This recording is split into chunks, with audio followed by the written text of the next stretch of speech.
প্রিয় দর্শক, আসসালামু আলাইকুম। ক্যারিয়ার স্কুল বিডির পক্ষ থেকে আবার আপনাদের স্বাগত জানিয়ে শুরু করছি আমাদের আজকের আলোচনা। আমাদের আজকের আলোচনার বিষয় হচ্ছে, আপনারা যারা বিসিএস পরীক্ষার প্রস্তুতি নিচ্ছেন তাদের জন্য বাংলাদেশ বিষয়াবলী থেকে গুরুত্বপূর্ণ কিছু প্রশ্নোত্তর নিয়ে।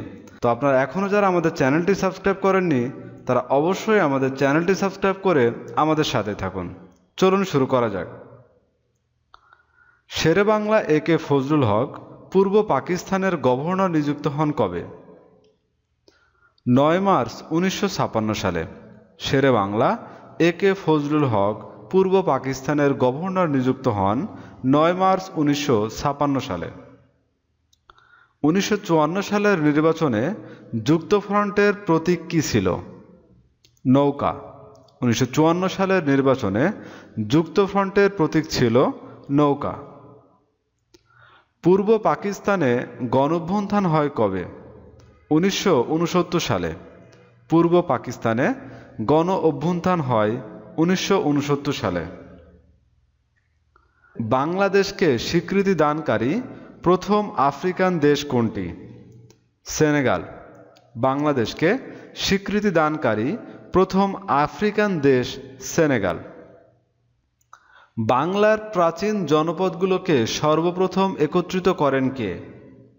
রাজা শশাঙ্ক। বাংলার প্রাচীন জনপদগুলোকে সর্বপ্রথম একত্রিত করেন রাজা শশাঙ্ক। ব্রিটিশ ভারতের শেষ ভাইসরয় কে ছিলেন? Lord Mountbatten. ব্রিটিশ ভারতের শেষ ভাইসরয় ছিলেন লর্ড মাউন্টব্যাটেন।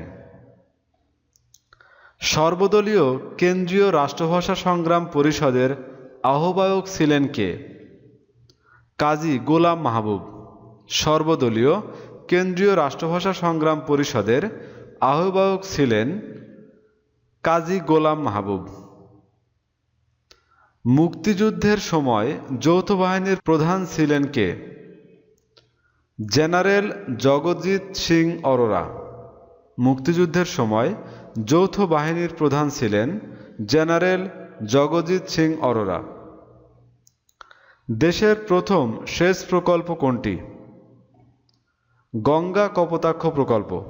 দেশের প্রথম সেচ প্রকল্প গঙ্গা কপোতাক্ষ প্রকল্প। ছত্রাকের জীবন রহস্য উন্মোচনকারী বিজ্ঞানীর নাম কি? ডক্টর মাকসুদুল আলম।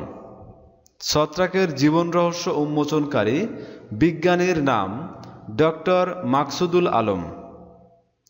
ব্ল্যাক বেঙ্গল জাতের ছাগলের চামড়া দেশের বাইরে কি নামে পরিচিত? কুষ্টিয়া গ্রেড নামে। ব্ল্যাক বেঙ্গল জাতের ছাগলের চামড়া দেশের বাইরে কুষ্টিয়া গ্রেড নামে পরিচিত।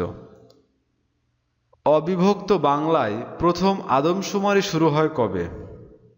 1872 সালে। অবিভক্ত বাংলায় প্রথম আদমশুমারি শুরু হয় 1872 সালে। বাংলাদেশের কোন নৃগোষ্ঠীর ভাষার নাম মান্দি? গারো। বাংলাদেশের গারোদের ভাষার নাম মান্দি। মুজিবনগর স্মৃতিসৌধ এর স্থপতি কে? তানভীর করিম। মুজিবনগর স্মৃতিসৌধ এর স্থপতি তানভীর করিম। বাংলাদেশ অর্থনৈতিক সমীক্ষা 2020 অনুসারে দেশের জনসংখ্যা কত? 16,65,00,000। বাংলাদেশ অর্থনৈতিক সমীক্ষা 2020 অনুসারে দেশের জনসংখ্যা 16,65,00,000।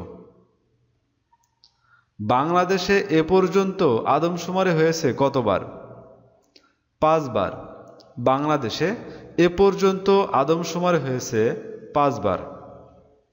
বাংলাদেশে দ্বিতীয় সংখ্যাগরিষ্ঠ ক্ষুদ্র নৃগোষ্ঠী কোনটি? সাঁওতাল। বাংলাদেশে দ্বিতীয় সংখ্যাগরিষ্ঠ ক্ষুদ্র নৃগোষ্ঠী কোনটি? সাঁওতাল। বাংলাদেশ অর্থনৈতিক সমীক্ষা 2020 অনুসারে বর্তমানে শিক্ষার হার কত? 74.4%। বাংলাদেশ অর্থনৈতিক সমীক্ষা 2020 অনুসারে বর্তমানে শিক্ষার হার 74.4%। বাংলাদেশ সরকার ছাত্রী উপবৃত্তি চালু করে কবে? 1994 সালে। বাংলাদেশ সরকার ছাত্রী উপবৃত্তি চালু করে 1994 সালে। বাংলাদেশে পঞ্চবার্ষিকী পরিকল্পনা প্রণয়ন করে কোন প্রতিষ্ঠান? পরিকল্পনা কমিশন। বাংলাদেশে পঞ্চবার্ষিকী পরিকল্পনা প্রণয়ন করে পরিকল্পনা কমিশন। বাংলাদেশ ব্যাংকের পরিচালনা পর্ষদের সদস্য সংখ্যা কত? 9 জন। বাংলাদেশ ব্যাংকের পরিচালনা পর্ষদের সদস্য সংখ্যা 9 জন। বাংলাদেশে মূল্য সংযোজন কর চালু হয় কবে? 1 জুলাই 1991 সালে। বাংলাদেশে মূল্য সংযোজন কর চালু হয় 1 জুলাই 1991 সালে। বাংলাদেশের প্রথম পঞ্চবার্ষিকী পরিকল্পনার মেয়াদ কত? 1973 থেকে 1978 সাল পর্যন্ত। বাংলাদেশের প্রথম পঞ্চবার্ষিকী পরিকল্পনার মেয়াদ কত? 1973 থেকে 1978 সাল পর্যন্ত। বিডিএফ এর পূর্ণরূপ কি? Bangladesh development forum. বিডিএফ এর পূর্ণরূপ বাংলাদেশ ডেভেলপমেন্ট ফোরাম। বাংলাদেশ সবচেয়ে বেশি ঔষধ রপ্তানি করে কোন দেশে? মিয়ানমারে। বাংলাদেশ সবচেয়ে বেশি ওষুধ রপ্তানি করে মিয়ানমারে। বাংলাদেশের প্রথম চিনিকল কোনটি? North Bengal Sugar Mills Limited, Gopalpur, Natore. বাংলাদেশের প্রথম চিনিকল North Bengal Sugar Mills Limited, Gopalpur, Natore. বাংলাদেশের সর্বাধিক বৈদেশিক মুদ্রা অর্জনকারী খাত কোনটি? তৈরি পোশাক।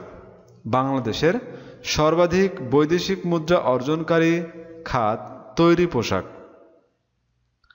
বাংলাদেশ ব্যাংক প্রতিষ্ঠিত হয় কবে? 16 ডিসেম্বর 1971 সালে।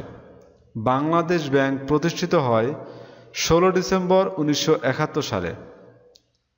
বাংলাদেশের সবচেয়ে বড় সার কারখানা কোনটি? যমুনা সার কারখানা, তারাকান্দি। বাংলাদেশের সবচেয়ে বড় সার কারখানা যমুনা সার কারখানা, তারাকান্দি।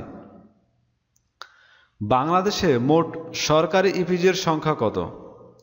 8টি। বাংলাদেশে মোট সরকারি ইপিজেডের সংখ্যা 8টি। বাংলাদেশের সংবিধানের ব্যাখ্যা দেওয়া হয়েছে কত নং অনুচ্ছেদে? 152 নং অনুচ্ছেদে। বাংলাদেশের সংবিধানের ব্যাখ্যা দেওয়া হয়েছে 152 নং অনুচ্ছেদে। সংবিধানে মৌলিক অধিকারের নিশ্চয়তা দেওয়া হয়েছে কত নং অনুচ্ছেদে? 26 থেকে 47 নং অনুচ্ছেদে।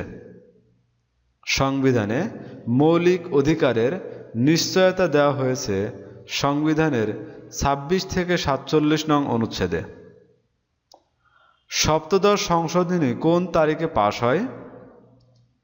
8 জুলাই 2018 সালে। সপ্তদশ সংশোধনী পাশ হয় 8 জুলাই 2018 সালে। আওয়ামী লীগের প্রতিষ্ঠাকালীন সময়ে শেখ মুজিবুর রহমান কি ছিলেন? যুগ্ম সম্পাদক। আওয়ামী লীগের প্রতিষ্ঠাকালীন সময়ে শেখ মুজিবুর রহমান ছিলেন যুগ্ম সম্পাদক।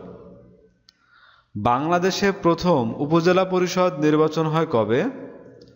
1985 সালে। বাংলাদেশে প্রথম উপজেলা পরিষদ নির্বাচন হয় 1985 সালে। প্রতিনিধিত্বমূলক গণতন্ত্রে বিকল্প সরকার বলা হয় কাকে? বিরোধী দলকে।